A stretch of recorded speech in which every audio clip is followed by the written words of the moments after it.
Hello students, this is Surabhi Tiwari. Welcome to Step Up Academy. और आज का ये जो वीडियो है इसमें मैं आपको ये बताने वाली हूँ कि अभी अभी आपका आया है 10th क्लास का रिजल्ट। 23-24 में अब आप पहुँच चुके हैं 11th क्लास में। अब हो सकता है कि बहुत सारे बच्चों ने पहले ही सब्जेक्ट ऑप्ट कर लिया हो कि हमें क्या किस फील्ड में जाना है, कौन सा सब्जेक्ट लेना है 10th के बाद। बट अभी भी बहुत सारे बच्चे हैं जो बहुत ज़्यादा कन्फ्यूजन में हैं कि मैम हमें कौन सा सब्जेक्ट लेना चाहिए। We are very confused. तो देखो, कोई भी सब्जेक्ट लो, लेकिन उसके लिए बहुत सारी ज़रूरी बातें हैं जिनको आपको ध्यान रखना है। तो चलिए स्टार्ट करते हैं उन सारी ज़रूरी बातों को जो कि आपको बताएगा कि आपको कौन सी स्ट्रीम को चूज़ करना चाहिए। अब देखो, सबसे पहले कुछ ऐसी ज़रूरी बातें जो आपको ध्यान में रखनी है, जैसे कि आइडेंटिफाई योर इंटरेस्ट। अब सबसे पहले तो आपको पता होना चाहिए कि आपका इंटरेस्ट किस फील्ड में है।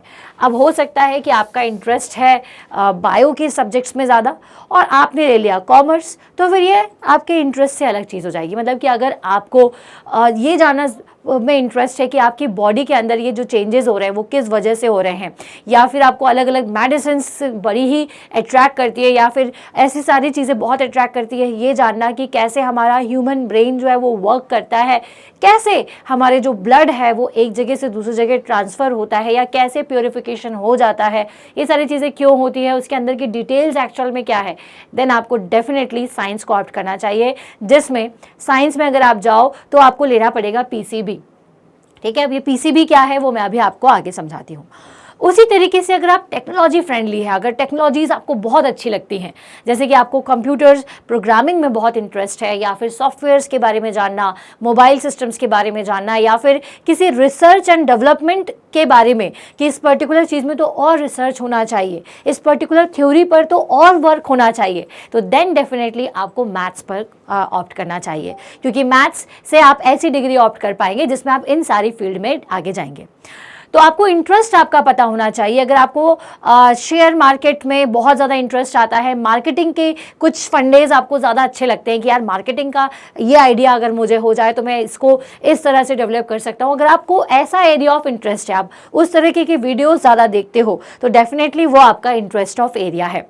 ठीक है, अगर किसी को फैशन डिज़ाइनिंग एंड इन सारी चीज़ों में इंटरेस्ट है तो डेफिनेटली उसको आर्ट्स लेना चाहिए। तो दीज आर योर इंटरेस्ट। तो मैं आपको समझा रही हूँ कि कैसे पहचाने कि आपका इंटरेस्ट क्या है। Know your strength. अब देखो, कई बार हमें इंटरेस्ट समझ में नहीं आता है, तो आप अपनी स्ट्रेंथ को जानो। अगर आपका मैथ्स का पार्ट बहुत स्ट्रॉन्ग है, फिजिक्स आपको बहुत अच्छी लगती है, तो आपको बिल्कुल मैथ साइंस को ऑप्ट करना चाहिए। लेकिन कहीं अगर आपको लगता है कि नहीं, मेरी इतना अच्छा स्ट्रेंथ नहीं है, मुझे मैथ्स तो बनेगा ही नहीं, तो आप बिल्कुल भी उसे नहीं ऑप्ट करें। क्योंकि क्या होगा कि आप एक बार मैथ्स से ऑप्ट कर लेंगे, लेकिन फिर आगे जाकर के आपको दिक्कत महसूस होगी। आप हो सकता है कि किसी और फील्ड में बहुत अच्छा कर सकते थे। तो आपको ये जानना चाहिए कि मेरी स्ट्रेंथ क्या है, मुझे क्या करना चाहिए। लाइक अगर मैं आपसे बोलूं कि आप बायो की फील्ड में चले जाओ, अब मेडिकल टर्म्स में आप मेडिकल का कोई कोर्स कर लो, लेकिन आपको मेडिकल में बिल्कुल इंटरेस्ट नहीं, आपको ये बिल्कुल जानने में इंटरेस्ट ही नहीं है कि कैसे ब्लड वेसल्स काम करती हैं या हमारी बॉडी पार्ट से रिलेटेड आपको बिल्कुल इंटरेस्ट नहीं, तो फिर आप उस फील्ड में जाओगे तो आप उसमें इंटरेस्ट कभी भी डेवलप नहीं कर पाओगे। ठीक है, तो आपको अपनी स्ट्रेंथ पता होना चाहिए। अगर आपको ये लगता है कि नहीं यार, मैं ये डेट्स को, ये हिस्ट्री की जो चीज़ें हैं उनको सर्च करने में, उनकी डेट्स को आइडेंटिफाई करने में मैं ज़्यादा स्ट्रांग हूँ, तो डेफिनेटली वो आपकी स्ट्रेंथ है। और आपको ह्यूमैनिटीज़ के ऊपर जाना चाहिए, जिसमें आपको पॉलिटिकल साइंस एंड बहुत सारी चीज़ें, ऐसे सब्जेक्ट्स हैं जो आप पढ़ोगे आगे, तो आपको डेफिनेटली उसमें आप एक अच्छा कर सकते हो। देखो, अगर ये दोनों चीज़ें आपको पता है ना कि आपका इंटरेस्ट क्या है और आपकी स्ट्रेंथ क्या है, तो आप बहुत अच्छा किसी भी एक सब्जेक्ट के साथ कर सकते हो। Future scope. अब देखो, आपको ये पता होना चाहिए कि फ्यूचर का स्कोप क्या है, जैसे वो मैं अभी आपको बताने वाली हूँ। अगर आपको नहीं पता है तो मैं आपको हर एक चीज़ का फ्यूचर स्कोप भी बताऊँगी। ठीक है, कि इस पर्टिकुलर सब्जेक्ट को लेने से मेरे फ्यूचर में क्या क्या हो सकते हैं। अब फ्यूचर का मतलब क्या है कि आपको कौन कौन से करियर ऑप्शंस मिल सकते हैं, तो वो आप बिल्कुल मेरे पर भरोसा रखिए, मैं आज आपको सारी चीज़ें बताने वाली हूँ। बजट। अब बजट इज़ वेरी इंपॉर्टेंट। कई बार क्या होता है कि हम कुछ ऐसी चीज़ को कर लेते हैं, जैसे अभी मैंने शुरुआत में ही बोला था कि फैशन डिज़ाइनिंग या ऐसे समथिंग कुछ डिज़ाइनिंग का जो कोर्स है। अब अगर इन सारी चीज़ों की मैं बात करूँ तो ये थोड़े से ना कॉस्टली होते हैं, बजट इनका थोड़ा ज़्यादा होता है एज़ कम्पेयर टू बाकी कोर्सेज, क्योंकि उनमें बहुत सारे ऑप्शंस हैं। तो अगर आप उसे सोच रहे हो लेकिन बजटिंग की हमारे पास कहीं ना कहीं दिक्कत है, तो हमें कुछ और ऑप्शंस को सोचना चाहिए। ऐसा नहीं कि हम बिल्कुल ना करें, लेकिन उसमें आपको ऑप्शन सोचना पड़ेगा। मतलब कि अगर आप फैशन डिज़ाइनिंग सोच रहे हो और आप आर्ट्स वगैरह ले लो, लेकिन आप फैशन डिज़ाइनिंग का जब कोर्स करने के लिए जाओ तो वो बहुत ज़्यादा आपके बजट से बाहर चला जाए, तो फिर आपका आर्ट सब्जेक्ट को लेना थोड़ा सा डिफ़िकल्ट हो जाएगा, थोड़ा सा गलत डिसीजन हो जाएगा। तो उस केस में आप बजट को भी ध्यान में रखो कि आने वाले 2-3 सालों में जब मैं 12th पास करूंगा, ग्रेजुएशन करूंगा, तो मैं कौन से कोर्स को कर सकता हूं, इस बात को भी आपको ध्यान रखना है। गेट अ करियर काउंसलिंग, तो करियर की काउंसलिंग लेना बहुत ज़रूरी है, जिसके लिए मैं आज आपके सामने हूँ, है ना, और रेगुलरली रहूँगी आपके साथ। तो चलिए बता दूं, सबसे पहले तो अगर आप साइंस सब्जेक्ट लेते हो तो उसमें आपको सबसे पहले तो कौन कौन से सब्जेक्ट्स को पढ़ना होता है। Maths, physics, chemistry and biology, ये सब्जेक्ट्स अगर आप साइंस स्ट्रीम में जाते हो तो आपको ऑप्ट करना पड़ेगा। अगर आप इंजीनियरिंग कर रहे हो तो इंजीनियरिंग के लिए आपको पीसीएम लेना होगा। अगर मेडिकल्स के किसी भी कोर्स में जाना चाहते हो तो उसके लिए आपको maths physics, chemistry, biology compulsory है, तो ये चीज़ आपको लेनी है।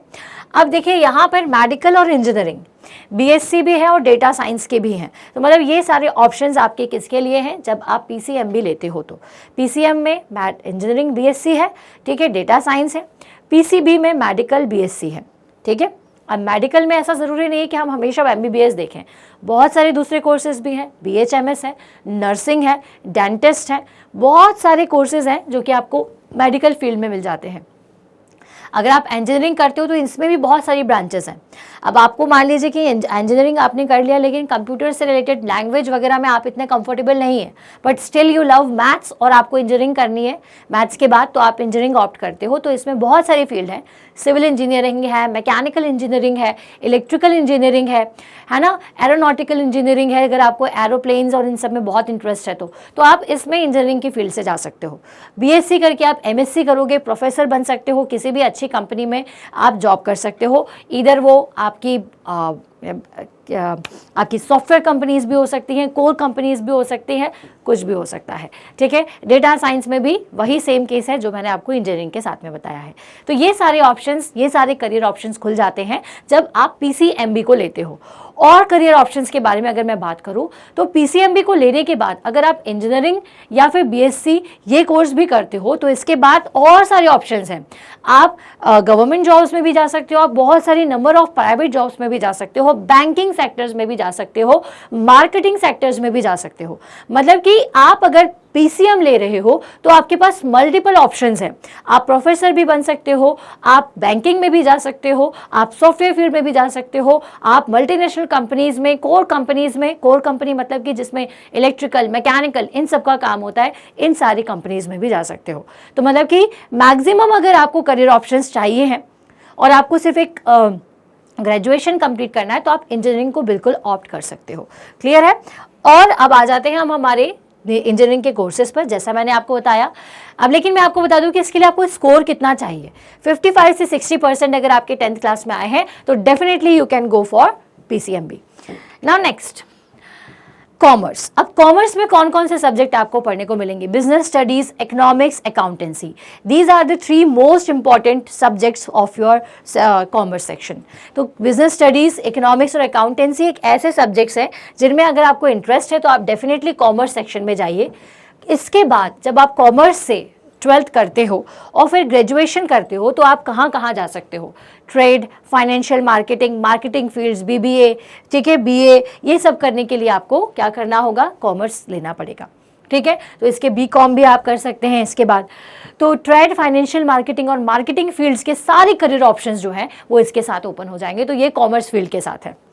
अब अगर हम आगे बात करें तो करियर इन बिजनेस और फाइनेंस, इसके लिए आप कॉमर्स में जाइए। इसमें आपको कितने मार्क्स होना चाहिए? तो 50 से 55% अगर आपके क्लास 10th में है तो आप इसके लिए कॉमर्स को ऑप्ट कर सकते हो। Now next is humanities. अब ह्यूमैनिटीज़, जैसा मैंने आपसे कहा कि अगर आपको हिस्ट्री, ज्योग्राफी, ठीक है, और सिविक्स जैसे सब्जेक्ट्स में इंटरेस्ट रहा है पहले कभी, तो आप बिल्कुल हम ह्यूमैनिटीज़ पर जा सकते हो, जिसमें आप psychology, sociology, anthropology, human resources, political science, history, geography, journalism. अगर आप जर्नलिज्म में जाना चाहते हो न्यूज़ एंड ऑल इन सब में बहुत इंटरेस्ट है आपको, जर्नलिस्ट बनना चाहते हो, तो इसके लिए आप ह्यूमैनिटीज सब्जेक्ट को बिल्कुल अच्छे से ले लीजिए बच्चों, ठीक है। अगर आपको थोड़ा भी इंटरेस्ट है, आपको लगता है कि यार ये सारी चीज़ें स्ट्रीम्स मेरे काम की नहीं है, लेकिन मुझे कहीं ना कहीं इन सारी चीज़ों में इंटरेस्ट है, तो you can definitely go for humanities. हालांकि आपने बहुत सारे चैनल्स पर अब तक सब कुछ देख लिया होगा, लेकिन मैं सारी डिटेल्स में आपको बता देती हूँ कि कैसे कैसे क्या क्या लेना होता है और आप कहाँ पहुँच सकते हो। तो आर्ट्स और ह्यूमैनिटीज़ स्ट्रीम में ये सारे सब्जेक्ट्स होते हैं। इसके लिए परसेंटेज अगेन 50 से 55% है, तो आप ले सकते हो। अब वोकेशनल ट्रेनिंग्स भी होने लगी हैं आजकल, तो उन वोकेशनल ट्रेनिंग्स के साथ आप प्रोफेशनल कोर्सेज में भी जा सकते हो। जैसे वोकेशनल का मतलब होता है fashion designing, interior designing, jewellery designing, languages, artistry और नर्सिंग, ठीक है। तो ये सभी आपके वोकेशनल ट्रेनिंग प्रोग्राम होते हैं। इनके अंतर्गत, इनके अंडर ये सारी चीज़ें आती हैं। साथ ही साथ वोकेशनल डिप्लोमा कोर्स भी आप कर सकते हो, ठीक है। तो ये सारे कौन से कोर्सेज हैं? वोकेशनल कोर्सेज हैं, जिसमें भी आप किसी में भी ट्रेनिंग, हैंड्स ऑन ट्रेनिंग लेकर के, मतलब आपको ट्रेनिंग लेनी है 1-2 महीने की, 6 महीने की, और इसके बाद आप काफ़ी कुछ अच्छा इसमें भी, इस फील्ड में भी कर सकते हो। Now next is polytechnic. अब ये पॉलिटेक्निक क्या होता है? ये डिप्लोमा कोर्स होता है। अब क्या है कि कई बच्चों को थोड़ा फाइनेंशियल स्टेटस ऐसा है, या फिर किसी को कुछ अच्छा करना है और ये चाह रहे हैं कि हम 12th तक इतना वेट ना करें, तो आप डिप्लोमा कोर्स में जाओ। डिप्लोमा कोर्स में अगर आप किसी टेक्निकल फील्ड में जाना चाहते हो और अपने नॉलेज को बहुत अच्छा बूस्टअप करना चाहते हो, तो आप डिप्लोमा या पॉलिटेक्निक भी कहते हैं जिसे, उस कोर्स को ऑप्ट करो। 10th के बाद आपका एडमिशन किसी भी डिप्लोमा या पॉलिटेक्निक कोर्स में हो जाएगा, जिसमें आप किसी भी कोर्स में, इंजीनियरिंग के कोर्सेज में भी डिप्लोमा ले सकते हो, या फिर अगर अदर जो वोकेशनल, जैसे अभी मैंने डिस्कस किए, उन सब में भी आप वोकेशनल ट्रेनिंग या फिर डिप्लोमा ले सकते हो।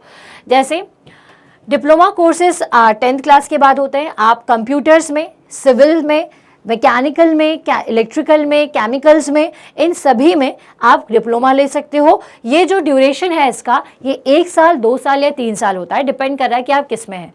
आप अगर किसी भी इंजीनियरिंग के कोर्स में डिप्लोमा करते हो, जैसे कि अगर आप कंप्यूटर साइंस में, अगर आप इलेक्ट्रिकल में, अगर आप मैकेनिकल में, इन सब में अगर आप डिप्लोमा करोगे तो वो 2 साल का कोर्स होता है। कुछ कोर्सेज 1 साल के होते हैं और कुछ कोर्सेज आपके 3 साल के होते हैं। अब डिप्लोमा करने के बाद या इधर आप डायरेक्टली किसी कंपनी में जॉब भी कर सकते हो, प्लस जॉब के साथ आप इंजीनियरिंग डिग्री भी ले सकते हो, या फिर अगर आप जॉब नहीं करना चाहते, इंजीनियरिंग करना चाहते हो, तो डायरेक्ट सेकेंड ईयर से आपका जो एडमिशन है वो इंजीनियरिंग कॉलेज में हो जाता है। मतलब अगर आप डिप्लोमा करोगे तो इसके बाद डायरेक्टली आप इंजीनियरिंग को ऑप्ट कर सकते हो। ओके, तो यहाँ से मैंने आपको बता दिया कि कौन कौन से कोर्सेज हैं, लेकिन आपको सही स्ट्रीम कौन सी है आपकी 10th के लिए और क्यों है, ये आंसर आपको खुद को सोचना है। कैसे सोचना है, तो मैं आपकी हेल्प करती हूँ। जैसे मैंने आपको बताया, सबसे पहले तो अपना सब्जेक्ट ऑफ एक्सपर्टीज देखो कि सारे सब्जेक्ट्स में से सबसे अच्छा आपको कौन सा सब्जेक्ट लगता था। अगर आपको बायो अच्छा लगता है तो डेफिनेटली आपको मेडिकल साइंस की फील्ड में जाना चाहिए। मैथ्स अच्छा लगता है तो मैथ्स की फील्ड में जाना चाहिए।